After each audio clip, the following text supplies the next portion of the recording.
शिव की सवारी को सवदीप की राजधानी अयोध्या पहुंचने में 3 सप्ताह लग गए थे। उन्होंने गंगा की धारा के साथ साथ एक लंबे घुमावदार जर्जर मार्ग पर यात्रा की थी और उसके बाद वे नावों से पूर्व की दिशा में गए थे, जहां विशाल किंतु उमंगी नदी ने भावुकता से सरयू के जल का स्वागत किया था।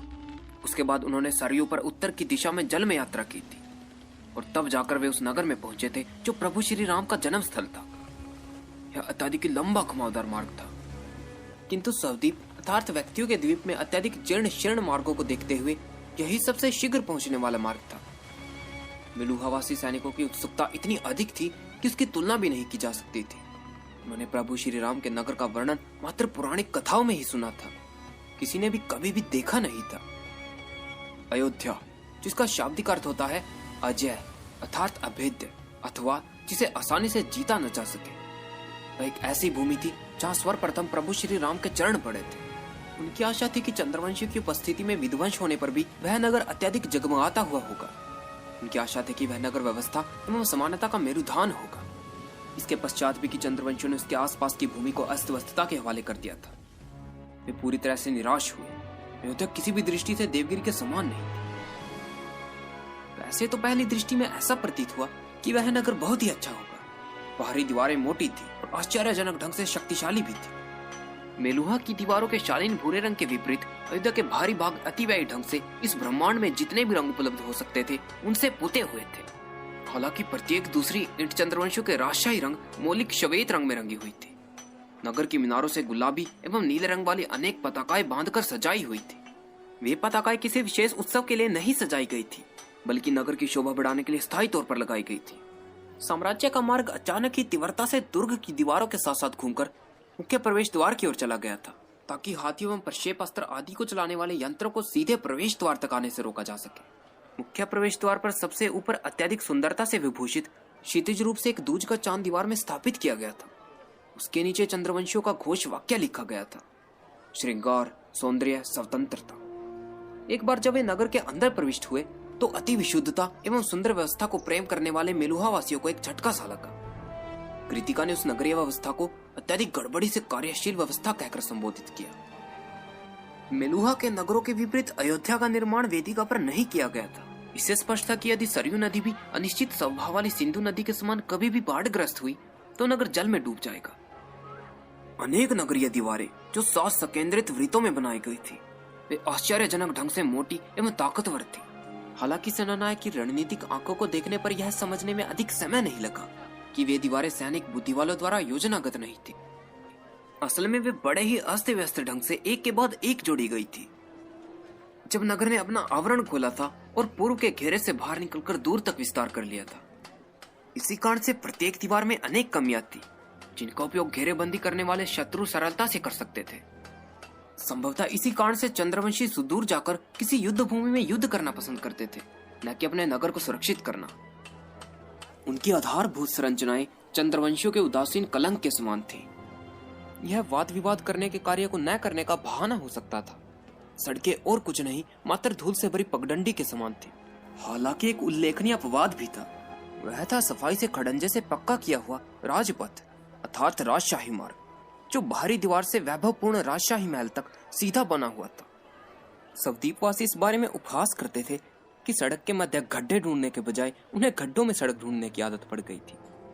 मेलुहा वासियों के उनके अपवास स्वरूप सुव्यवस्थित योजनागत संकेत चिन्हों सहित खड़ंजे से पक्के किए हुए और सूक्ष्म मानकीय विधि से बनाई गई सड़कों की तुलना में ये कहीं नहीं ठहरते थे।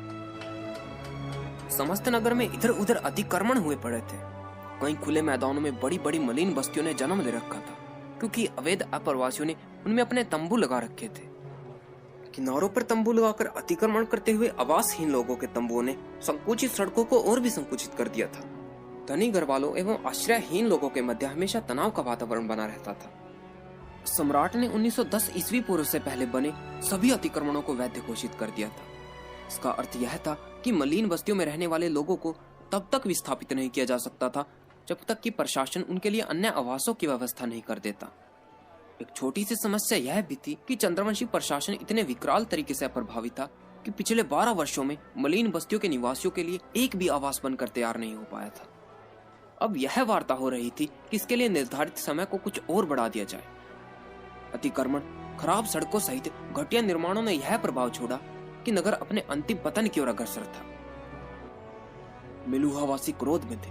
इन लोगों ने प्रभु श्री राम के जन्म स्थल वाले नगर का क्या हाल बना रखा था, या फिर हमेशा से यह ऐसा ही था? क्या यही कारण था कि प्रभु श्री राम ने सरयू नदी को पार कर यहाँ से दूर सरस्वती नदी के तट पर देवगिरी में अपनी राजधानी बनाने का निर्णय लिया था? पर फिर भी जब कुरूपता एवं उन्मत्त अव्यवस्था का प्रारंभिक सदमा धीरे धीरे समाप्त हुआ, तब मेलुहा वासियों को उस निरंतर अव्यवस्थित नगर में एक विचित्र एवं असंभावित मनोहरता दिखाई देने लगी। मेलुहा के नगरों के विपरीत अयोध्या में एक भी आवास समान नहीं था। मेलुहा में तो राजमहल भी एक ही आकार प्रकार के बनाए गए थे। यहाँ प्रत्येक भवन में एक अपना ही व्यक्तिगत आकर्षण था। सवदीप वासियों ने कड़े नियमों एवं भवन नियमावली से भार मुक्त होकर भवनों के निर्माण किए थे, जो अनुराग एवं भव्यता के प्रतीक थे। कुछ निर्माण तो इतने भव्य थे कि मेलुहावासी भी यह कल्पना नहीं कर पाए कि किस दिव्य वास्तुविद की प्रतिभा वैसा निर्माण कर सकती थी। सवदीप वासियों पर मेलुहावासियों की तरह कोई नियंत्रण नहीं था। सभी कुछ भड़कीले रंगों से रंगा हुआ था। नारंगी भवनों से लेकर सुग्गा पंखी रंगों की छतों से लेकर चमकीली गुलाबी खिड़कियों तक, नगर विषयक उच्च विचारों वाले सवदीप वासियों ने भव्य सार्वजनिक बागों, मंदिरों, नाट्यशालाओं एवं पुस्तकालयों के निर्माण किए थे, जिनके नामकरण उनके परिवार के सदस्यों के नाम पर थे, क्योंकि उन्हें प्रशासन की ओर से कोई सहायता नहीं उपलब्ध कराई गई थी। मेलुहा वासियों को वैसे तो यह विचित्र लगा कि सार्वजनिक भवनों के नाम व्यक्तिगत नहीं होने चाहिए, किंतु वे उसके निर्माण की भव्यता से विस्मित थे। एक कंपायमान नगर, जहां एक और उत्कृष्ट सुंदरता थी, वहीं उसके साथ साथ अत्यंत ही डरावनी कुरूपता भी। ऐसी अयोध्या ने मेलुहा वासियों में घृणा तो उत्पन्न की, पर उसके साथ साथ उन्हें आकर्षित भी किया। लोग चंद्रवंशी जीवन शैली की अभिव्यक्ति के रूप में जीवन बिता रहे थे। स्त्रियों ने अपर्याप्त कपड़े पहन रखे थे, जो निर्लज्जता एवं कामुकता के प्रति आत्मविश्वास के प्रतीक थे। पुरुष भी स्त्रियों की भांति ही सजने धजने एवं सुंदरता के प्रति अत्यधिक जागरूक थे, जिसे मेलुहावासी छैल छबीला कहते थे।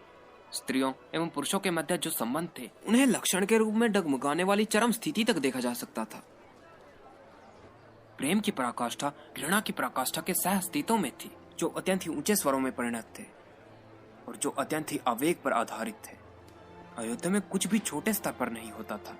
उनके शब्दकोश में संयम शब्द ही नहीं था। इसलिए यह कोई आश्चर्य की बात नहीं थी कि अयोध्या की भावनात्मक, अस्थिर एवं अनियंत्रित भीड़ दक्ष के सुधार देने की घोषित मंशा पर हंसी उड़ा रही थी। दक्ष ने उस उदास नगर में प्रवेश किया, जहां उसकी प्रजा राजपथ पर दोनों ओर चुपचाप खड़ी रही और विजयी सेनाओं के स्वागत से इंकार करती रही। दक्ष, जिसने आशा की थी कि अयोध्या के निवासी फूलों की वर्षा से उसका स्वागत करेंगे, क्योंकि अंततः उन्हें दुष्ट शासकों से मुक्ति मिल गई थी, उसके इतने सर्द स्वागत से वह आश्चर्यचकित रह गया। चंद्रवंशी शासकों द्वारा ऐसा बलपूर्वक करवाया गया होगा, ऐसी उसकी सोच थी। शिव, जो एक सप्ताह के बाद वहां पहुंचा था, उसे इस प्रकार की कोई भ्रांति नहीं थी। उसने एक शांतिमय स्वागत की तुलना में बहुत बुरे व्यवहार की अपेक्षा की थी। उसने आक्रमण की आशा भी की थी। उसने आशा की थी कि उसे अपवाद मिलेगा कि वह सवदीप वासियों की ओर से खड़ा नहीं हुआ था, कि वे भी नीलकंठ की पुरानी कथा में विश्वास करते थे। उसने आशा की थी कि उसके द्वारा तथाकथित अनुचित पक्ष को चयनित करने पर उससे घृणा की जाएगी। तो अब उसे यह संदेह हो रहा था कि चंद्रवंशी उतने भी बुरे नहीं थे। फिर भी वह सूर्यवंशियों को अनुचित पक्ष की श्रेणी में रखने को तैयार नहीं था। उसके विचार से मेलुहावासी बिना किसी अपवाद के सच्चे, मर्यादित नियमों का पालन करने वाले लोग थे, जिन पर अपरिवर्तित तरीके से विश्वास किया जा सकता था। शिव अपने कर्म एवं भविष्य के कर्तव्यों के प्रति भ्रमित था। वह बृहस्पति की तीक्ष्ण बुद्धि एवं सलाहों की कमी महसूस कर रहा था। उसकी सोच उस पर बहुत ही भारी थी। शिव शीघ्रता से आवरण किए हुए वाहन से उतरा और चंद्रवंशी राजमहल की ओर मुड़ गया। कुछ क्षण के लिए वह चंद्रवंशी राजमहल की वैभवता को देखकर आश्चर्यचकित रह गया, किंतु शीघ्र ही उसने अपने विवेक पर काबू पा लिया। सती का हाथ पकड़ा और मुख्य राजमहल की वेदिका की ओर जाने वाली 100 सीढ़ियों की ओर बढ़ गया। पर्वतेश्वर धीमे से उनके पीछे हो लिया। शिव ने सती से दूर दृष्टि दौड़ाई तो उसने देखा कि आनंदमयी चुप्पी साधे हुए सीढ़ियां चढ़ रही थी। इस बैठक के बाद वह शिव से कुछ नहीं बोली थी, जिसमें उसे संज्ञान हुआ था कि शिव कौन थे। वह उदासीन होकर भाव शून्यता वाले मुख से सीढ़ियां चढ़ रही थी और उसकी दृष्टि उसके पिता पर गड़ी हुई थी। यह आदमी आखिर है कौन? एक संदेही सवदीप निवासी बढ़ई ने पूछा, जिसे राजमहल के आंगन के किनारे पर चंद्रवंशी सैनिकों द्वारा रोक लिया गया था। हमारे सम्राट और वह विशुद्ध पागल व्यक्ति राजशाही वेदिका पर क्यों उसके लिए प्रतीक्षा कर रहे हैं, और वह भी पूरी राजसी प्रभुता के साथ? विशुद्ध पागल व्यक्ति, उसके मित्र ने पूछा। अरे तुमने सुना नहीं है क्या? यह उस मूर्ख दक्ष का नया उपनाम है। दोनों मित्र खिलखिलाकर हंस पड़े।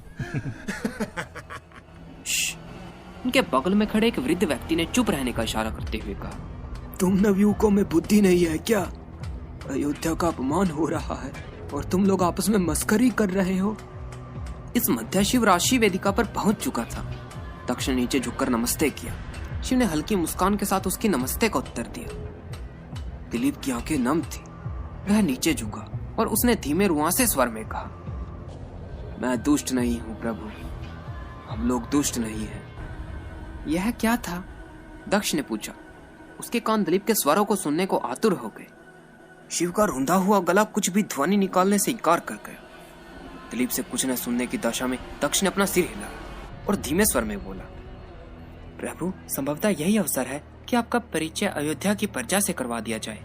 मुझे दृढ़ विश्वास है कि जब उन्हें पता चल जाएगा कि नीलकंठ उनकी रक्षा करने के लिए आ गए हैं, तो वे अपने कर्तव्य की ओर प्रेरित हो जाएंगे।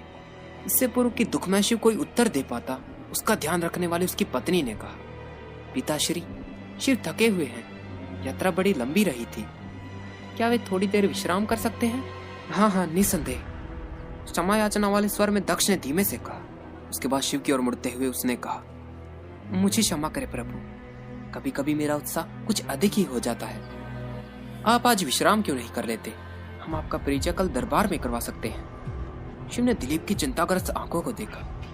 उसकी पीड़ा से भरी दृष्टि को वह सहन नहीं कर पाया और उसने उससे दृष्टि हटाकर उनके दरबारियों पर डाली जो उसके पीछे खड़े थे। मात्र एक जोड़ी आंखों में न समझ पाना नहीं दिखाई दे रहा था। शिव को उस पल यह महसूस हुआ कि दिलीप के दरबार में आनंदमयी के अलावा किसी और को भी उसकी पहचान के बारे में पता नहीं था, यहाँ तक कि दिलीप के पुत्र भागीरथ को भी नहीं। दिलीप ने इस बारे में किसी को नहीं बताया था। स्पष्ट रूप से दक्ष ने भी यही किया था। संभवतः वे चाहते थे कि शिव की उपस्थिति में ही उस भव्य प्रकटीकरण को किया जाए। प्रभु, शिव पर्वतेश्वर की ओर मुड़ा और पूछा। हाँ, उसका स्वर इतना हल्का था कि किसी को भी सुनाई न दे सके। क्योंकि रतिक परेड समाप्त हो चुकी है, मैं सेना को बाहर लेकर जाता हूँ, पर्वतेश्वर ने कहा। यह पूर्व में आई सेना की टुकड़ी के साथ नगर के बाहर रहेंगे। मैं आपकी सेवा में 2 घंटे के बाद पुनः उपस्थित हो जाऊंगा। शिव ने बड़ी दुर्बलता से सिर हिलाकर सहमति प्रकट की। उनके अयोध्या में पहुंचे कई घंटे बीत चुके थे। शिव ने एक भी शब्द किसी से नहीं कहा था। वह अपने कक्ष की खिड़की पर बाहर की ओर देखते हुए खड़ा हुआ था। बाहर मध्या का सूरज अपने चमकदार वैभव में था। सती उसके बगल में चुप बैठी हुई थी, उसका हाथ पकड़े हुए। अपनी वह समस्त ऊर्जा जिसे वह निकाल सकती थी, निकालकर शिव को दे रही थी। नगर के केंद्र से दाहिनी ओर बनी एक वैभवशाली बनावट को वह निरंतर घुरता जा रहा था। उस दूरी से वह संरचना श्वेत संगमरमर की बनी हुई प्रतीत हो रही थी। एक अथाह कारण से उसको देखना उसकी आत्मा को आराम पहुंचा रहा था। उसे नगर के सबसे ऊंचे स्थान पर निर्मित किया गया था, जो एक हल्की ढाल पर बना अयोध्या के हर कोने से दिखाई देने वाला था। वह भवन इतना महत्वपूर्ण क्यों था, जिसने राजमहल के स्थान पर नगर के सबसे ऊंचे स्थल को अधिकृत किया हुआ था?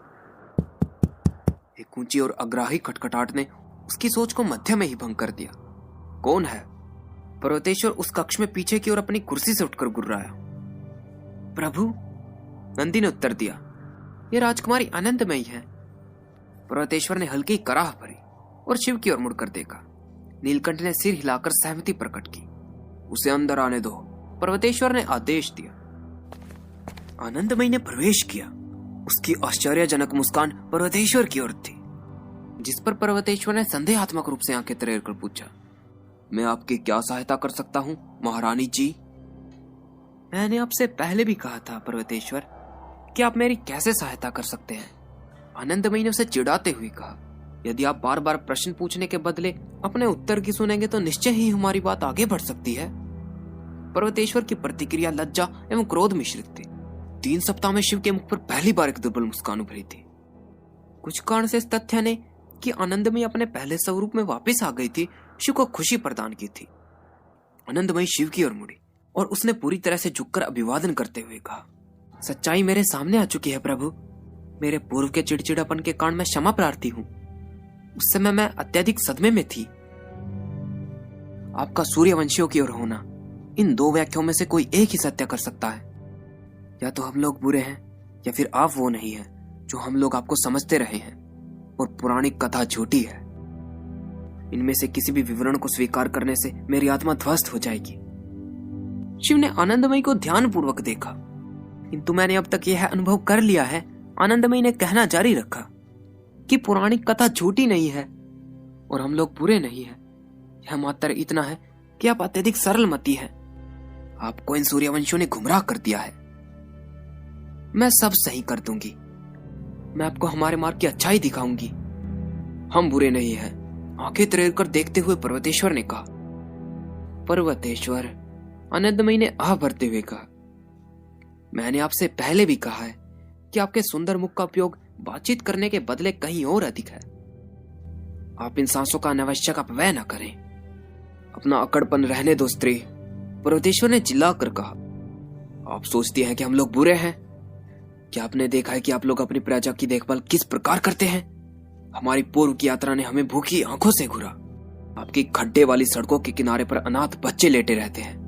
हताश वृद्ध महिलाएं इस समस्त अजय नगर में दान की भिक्षा मांगती रहती है, जबकि सवदीप के धनी लोग मेलुहा के सम्राट से भी अच्छा जीवन व्यतीत करते हैं। हमारे मेलुहा में एक आदर्श समाज है। मैं प्रभु की इस बात से सहमत हो सकता हूँ कि संभवतः आप लोग उतने बुरे नहीं हैं, किंतु आप लोग निश्चित रूप से अपने लोगों की देखभाल करना नहीं जानते हैं। मेलुहा में आइए और देखिए कि एक आम नागरिक की देखभाल कैसे की जाती है। हमारे प्रशासन से आप लोगों के जीवन बेहतर हो जाएंगे। बेहतर? उत्तेजित आनंदमयी ने तर्क दिया। हम लोग आदर्श नहीं हैं, मैं स्वीकार करती हूँ। ऐसी कुछ चीजें हैं जो हमारा साम्राज्य और बेहतर ढंग से कर सकता है, मैं यह भी स्वीकार करती हूँ। किंतु कम से कम हम अपने लोगों को स्वतंत्रता देते हैं। उन पर हम बलपूर्वक ऐसे नियम नहीं थोपते जो चंद कुलीन लोग मिलकर बनाते हैं, जिन्हें आम आदमी के जीवन का ज्ञान भी नहीं होता। उन्हें स्वतंत्रता देते हैं। क्या करने की स्वतंत्रता देते हैं? लूट, चोरी, भिक्षावृत्ति, प्राण हरण करने की? मुझे अपनी संस्कृति के बारे में आपसे बहस करने की आवश्यकता नहीं है। आपका यह अदना सा मस्तिष्क हमारी जीवन शैली के लाभों को समझ नहीं पाएगा। मैं समझना भी नहीं चाहता। जिस प्रकार से साम्राज्य का प्रबंधन किया गया है, उससे मुझे घिन आती है। आपके पास कोई मानक नहीं है, कोई नियंत्रण नहीं है, कोई विधि नहीं है। इसलिए इसमें आश्चर्य की बात नहीं है कि दुष्ट नहीं होते हुए भी आप लोगों ने नागाओं से समझौता करके अपने हाथ दूषित कर लिए हैं। कायर त्राषितकारियों की तरह छिपकर युद्ध करते हैं, न कि वीर क्षत्रियों की तरह। हो सकता है कि आप लोग दुष्ट ना हो, किंतु आपके कर्म निश्चित रूप से हैं। नागा? ये आप क्या बकवास कर रहे हैं? आप ये समझते हैं कि हम इतने पागल हैं कि हम नागाओं से समझौता करेंगे? आप यह समझते हैं कि हमें यह पता नहीं है कि ऐसा करने से अगले 7 जन्मों तक हमारी आत्माएं दूषित हो जाएंगी? और आतंकवाद? हमने आतंकवाद का कभी सहारा नहीं लिया है। हमने पिछले 100 वर्षों तक अपनी प्राकृतिक सहज प्रवृत्ति को दबाए रखा है, ताकि आपके शापित लोगों से युद्ध ना करना पड़े। इसी कारण से हम अपने सीमांत राज्यों से पीछे हट गए। हमने आपसे सभी संबंध तोड़ दिए। क्योंकि आपने हमारी यमुना को चुरा लिया, तो हमने गंगा की निचली धारा से अपने जीवन को संचालित करना सीख लिया। मेरे पिताश्री ने आपको बताया था कि मदार पर आक्रमण से हमारा कुछ भी लेना देना नहीं है, किंतु आप लोगों ने हम पर विश्वास नहीं किया। और आप लोग ऐसा करते भी क्यों? आपको तो हम पर आक्रमण करने का बहाना चाहिए था। मुझसे झूठ मत बोलिए, कम से कम महादेव के सामने तो नहीं। नागाओं के साथ चंद्रवंशी त्राषितकारियों को देखा गया है। मेरे पिताश्री ने आपसे कहा था कि हमारे नियंत्रण में ऐसा कोई नहीं है जिसका मदार पर्वत पर आक्रमण से कुछ लेना देना है। हमारा नागाओं से भी कोई संबंध नहीं है। यह संभव है कि सूर्यवंशियों की तरह ही कुछ चंद्रवंशियों ने भी त्राषितकारियों की सहायता ली हो। यदि आपने हमारे साथ मिलकर काम किया होता तो हम अपराधियों को ढूंढ भी सकते थे। यह क्या बकवास है? कोई सूर्यवंशी उन राक्षसों से कभी भी मित्रता नहीं करेगा। और जहां तक चंद्रवंशियों द्वारा उन्हें सहायता करने वाली बात है, तो आप लोगों को इसका उत्तर देना ही होगा। सवदीप आपके नियंत्रण में है। यदि आपने सवदीप के साथ कूटनीतिक संबंध रखे होते तो आपको यह पता होता कि हम राज्य संघ नहीं हैं और न ही आपकी तरह एक अधिकारवादी। अयोध्या मात्र अधिपति है। सवदीप के अन्य राजा युद्ध के दौरान सुरक्षा करने के लिए हमें शुल्क देते हैं, अन्यथा उन्हें अपने शासित प्रदेशों को अपनी मनमर्जी से चलाने की स्वतंत्रता है। यह कैसे संभव है? आप ये कह रहे हैं कि सवदीप के सम्राट अपने साम्राज्य पर शासन नहीं करते? कृपया शांत हो जाइए। शिव ने उनके विवाद को समाप्त करने का अनुरोध किया। यह विवाद उसके मन में चल रहे विवाद को भी प्रतिबिंबित कर रहा था। वह ऐसे प्रश्नों से परेशान नहीं होना चाहता था जिसके उत्तर उसके पास नहीं थे। कम से कम इस समय तो बिल्कुल भी नहीं। पर्वतेश्वर एवं आनंदमयी तत्काल मौन हो गए। खिड़की की ओर पुनः धीमे से मुड़ते हुए शिव ने पूछा, यह भवन क्या है आनंदमयी? वह प्रभु। पहले उससे बात करने पर प्रसन्नता से मुस्कुराते हुए आनंदमयी बोली, यह राम जन्म भूमि मंदिर है जो प्रभु श्री राम के जन्म स्थल पर निर्मित है। आप लोगों ने प्रभु श्री राम के मंदिर का निर्माण किया है? आश्चर्यचकित पर्वतेश्वर ने पूछा। किंतु वे तो सूर्यवंशी थे, आपके कट्टर शत्रु। हमने उस मंदिर का निर्माण नहीं किया है, आनंदमयी ने रोष में आंखों को ऊंचा उठाकर कहा। किंतु हमने उसका नवीकरण अवश्य किया है और बड़े ही प्रेम पूर्वक इसका रखरखाव भी किया है। और साथ ही साथ यह भी आपसे पूछना है कि आपने यह कैसे सोच लिया कि प्रभु श्री राम हमारे कट्टर शत्रु हैं? उन्हें भटकाकर दूसरे मार्ग का अनुसरण करवाया गया हो सकता है, किंतु उन्होंने चंद्रवंशियों के लिए बहुत से अच्छे काम भी किए हैं। अयोध्या में उन्हें भगवान की तरह सम्मान दिया जाता है। पर्वतेश्वर की आंखें विस्मय से खुली की खुली रह गई। किंतु उन्होंने चंद्रवंशियों के सर्वनाश करने की सौगंध ली थी। यदि उन्होंने हमें नष्ट करने की प्रतिज्ञा ली होती तो आज हमारा अस्तित्व ही नहीं होता, है कि नहीं? उन्होंने हमें कोई हानि नहीं पहुंचाई क्योंकि उन्हें विश्वास था कि हम लोग अच्छे लोग हैं और हमारे जीवन जीने का तरीका इस जगत में अस्तित्व में रहने का पात्र है। पर्वतेश्वर इस तर्क से उद्विग्न हो रहा था। आपको पता है कि प्रभु श्री राम का पूरा अनुष्ठानिक नाम क्या है? आनंदमयी ने अपने पक्ष में बात करने के उद्देश्य से कहा। निसंदेह मुझे पता है, पर्वतेश्वर ने ताना मारते हुए कहा। प्रभु श्री राम इक्ष्वाकु वंश के सूर्यवंशी क्षत्रिय, दशरथ एवं कौशल्या के पुत्र, सीता के पति परमेश्वर, 7वें विष्णु की उपाधि से आदरणीय एवं सम्मानित। बहुत अच्छे। आनंदमयी मुस्कुराई। केवल एक छोटी सी भूल को छोड़कर आप एक छोटा शब्द कहना भूल गए सेना नायक। आप चंद्र शब्द कहना भूल गए। उनका पूरा नाम था प्रभु श्री रामचंद्र। पर्वतेश्वर ने अपनी तोरी चढ़ा ली। हाँ सेना नायक, आनंदमयी ने कहना जारी रखा। उनके नाम का अर्थ था चंद्रमा का मुख। वे चंद्रवंशी अधिक थे, जितना कि आपको पता है। यह चंद्रवंशियों की लाक्षणिक दो मोही बातें हैं। पर्वतेश्वर ने अपने विवेक का संचय कर कहा। आप शब्दों और नामों में खो चुकी हैं, न कि उनके कर्तव्यों में। प्रभु श्री राम ने कहा था कि किसी व्यक्ति की पहचान मात्र उसके कर्मों द्वारा की जाती है। यह तथ्य कि उनके नाम में चंद्र शब्द था, इसका कोई अर्थ नहीं है। उनके कर्तव्य सूर्य के समान योग्य थे। वे सूर्यवंशी थे पूरी तरह से। क्या ऐसा नहीं हो सकता कि वे सूर्यवंशी एवं चंद्रवंशी दोनों ही थे? ये क्या बिना सिर पैर की बातें हैं? यह असंभव है, यह विरोधाभासी है। यह मात्र आपको असंभव प्रतीत होता है क्योंकि आपका शुद्र मन इसे समझ नहीं सकता। विरोधाभास तो प्रकृति का अंग है। नहीं, ऐसा नहीं है। यह असंभव है कि एक वस्तु तो सच है और उसका विरोधी झूठ नहीं है। ब्रह्मांड इसे स्वीकार नहीं कर सकता। एक म्यान में केवल एक ही तलवार रह सकती है। यह तभी संभव है जब म्यान छोटी हो। आप यह कहना चाहते हैं कि प्रभु श्री राम इतने महान नहीं थे कि उनकी दो पहचान हो? आप केवल शब्दों के साथ खेल रही है। पर्वतेश्वर ने तीक्ष्ण दृष्टि से देखते हुए कहा। शिव ने सुनना छोड़ दिया था। वह खिड़की की ओर मुड़ चुका था, उस मंदिर की ओर। वह अपने शरीर के रोमकूपों में अनुभव कर रहा था। वह अपनी आत्मा में अनुभव कर रहा था। वह अपने अंतर्मन का हल्का दबा हुआ स्वर सुन सकता था। प्रभु श्री राम तुम्हारी सहायता करेंगे, वे तुम्हारा मार्गदर्शन करेंगे, वे तुम्हें आराम पहुंचाएंगे। उनके पास जाओ, उनके पास जाओ। वह तीसरे पहर का तीसरा घंटा था जब शिव स्वयं ही चोरी छुपे अयोध्या की अस्त व्यस्त गलियों में निकल पड़ा था। वह प्रभु श्री राम से मिलने जा रहा था। सती ने साथ चलने को नहीं कहा था। वह जानती थी कि उसके पति को एकांत चाहिए था। कुलबंद पहने हुए और सुरक्षा हेतु एक दुशाला ओढ़े हुए, एक तलवार और ढाल के साथ अत्यधिक सावधानी बरतते हुए शिव मंथर गति से भ्रमण करता हुआ चंद्रवंशी राजधानी के विचित्र दृश्यों एवं गंधों को ग्रहण करता जा रहा था। किसी ने भी उसे पहचाना नहीं था। उसे इस प्रकार चलना पसंद था। ऐसा प्रतीत हो रहा था कि अयोध्यावासी किसी भी प्रकार के आत्मनियंत्रण का हल्का सा संकेत दिए बिना ही अपना जीवन जी रहे थे। अत्यधिक ऊंची ध्वनि वाले भावुकतापूर्ण स्वर उसके कानों पर सर्वथा आक्रमण कर रहे थे, जैसे किसी अत्यधिक तीव्र वाद्य यंत्रों का एक समूह उसकी इंद्रियों पर काबू पाने का प्रयत्न कर रहा हो। आम आदमी या तो ठहाका लगाकर हंस रहे थे जैसे कि एक बोतल मदिरा पी रखी हो, या फिर ऐसे लड़ाई कर रहे थे जैसे उनका संपूर्ण जीवन उसी पर निर्भर हो। शिव को चलते समय कई बार धक्का लगा क्योंकि लोग भागम भाग में लगे हुए थे और ऊपर से अश्लीलता फेंकते हुए और अंधा कहकर भी संबोधित कर रहे थे। बाजार में कई उन्मादी खरीदार उत्तेजित दुकानदारों से मोल तोल कर रहे थे और ऐसा प्रतीत हो रहा था कि जैसे वे थोड़े से पैसे के कारण ही एक दूसरे से लड़ पड़ेंगे। दुकानदार एवं खरीदार दोनों के लिए यह परेशान कर देने वाला मोलतोल मात्र पैसे के लिए नहीं था, वह एक अच्छे सौदे के सम्मान के लिए था। शिव ने देखा कि एक बड़ी संख्या में युगल जोड़े सड़क के किनारे एक बाग में अवर्णनीय हरकत करते हुए भीड़ लगाए हुए थे। ऐसा प्रतीत हो रहा था कि वे ठिठाई से दृश्य रहित आंखों की अवहेलना कर रहे थे जो गलियों से उन्हें घुर रही थी या फिर वहीं बाग में उपस्थित थी। उसने यह भी देखा कि वे आंखें उन्हें आलोचनात्मक ढंग से नहीं बल्कि उत्तेजना से घुर रही थी। शिव ने मेलुहा की तुलना में एक बहुत बड़ी विषमता देखी जो सार्वजनिक रूप से आलिंगनबद्ध भी नहीं होता था। शिव ने अचानक ही अपने पार्श्व भाग में एक स्त्रीयोचित स्पर्श का अनुभव किया। वह तेजी से मुड़ा। उसने देखा कि एक युवती उसकी ओर मुस्कुराकर देख रही थी और उसने शिव को आंख भी मारी।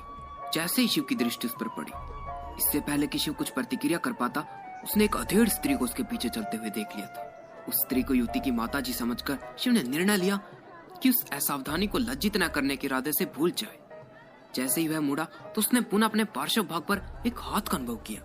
इस बार वह अत्यंत ही आग्राही एवं आक्रामक था। वह पीछे मुड़ा तो देखकर स्तब्ध रह गया। माताजी कामुकता से उसे देखकर मुस्कुरा रही थी। पूरी तरह से भौचक्का हुआ शिव तेजी से सड़क पर भाग निकला और इससे पहले कि वह अपना संयम खो बैठे तेजी से मंडी से बाहर निकल गया। वह उस अतुंग राम जन्मभूमि मंदिर की दिशा में बढ़ता चला गया।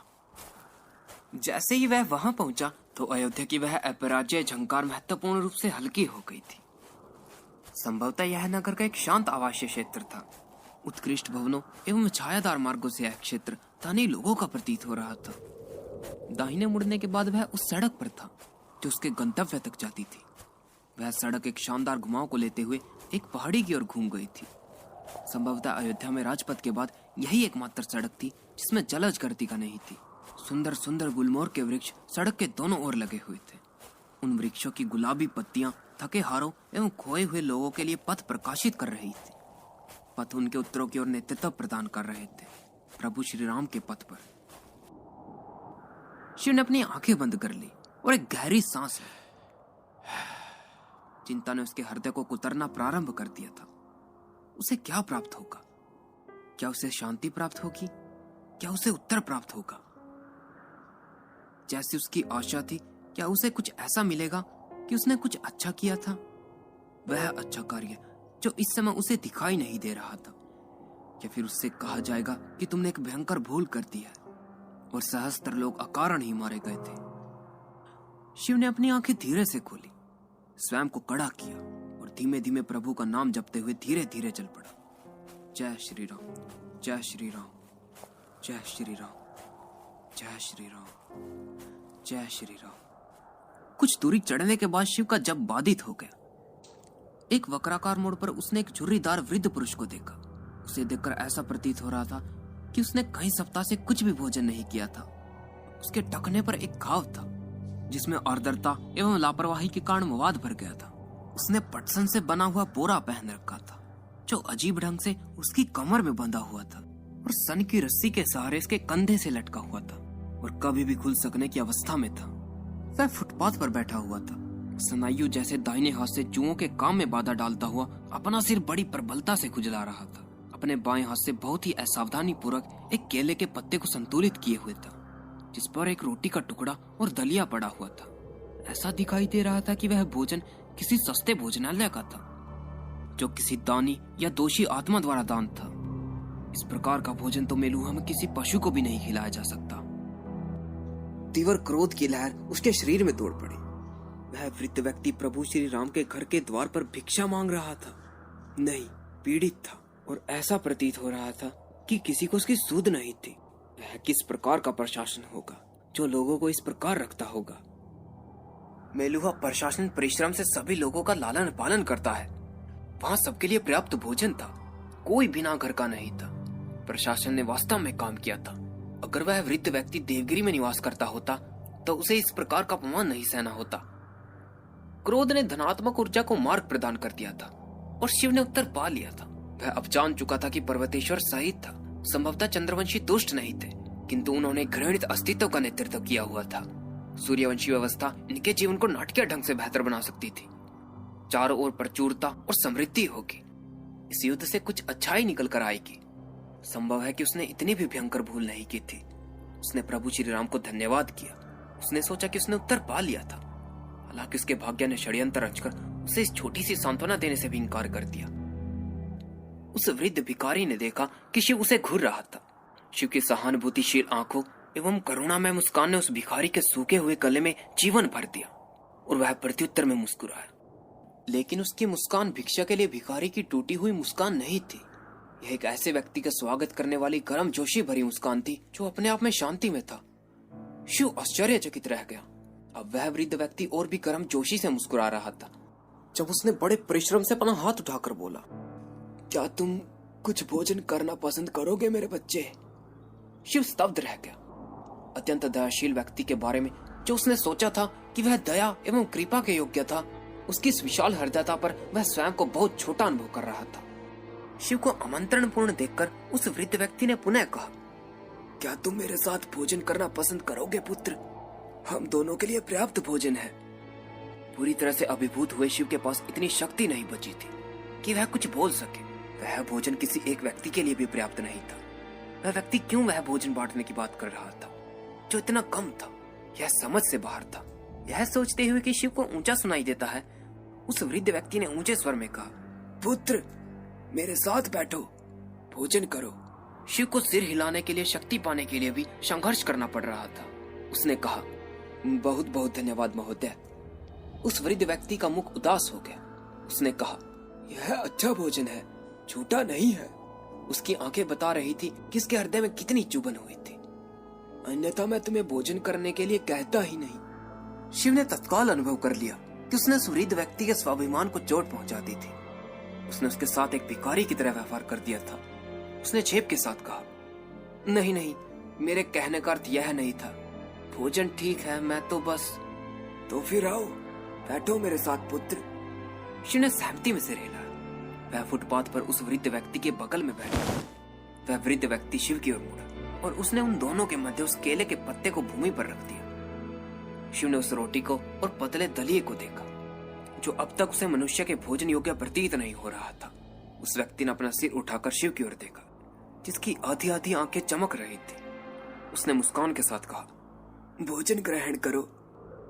शिव ने एक रोटी का छोटा कोर उठाया, उसे दलिये में डुबोया और निगल गया।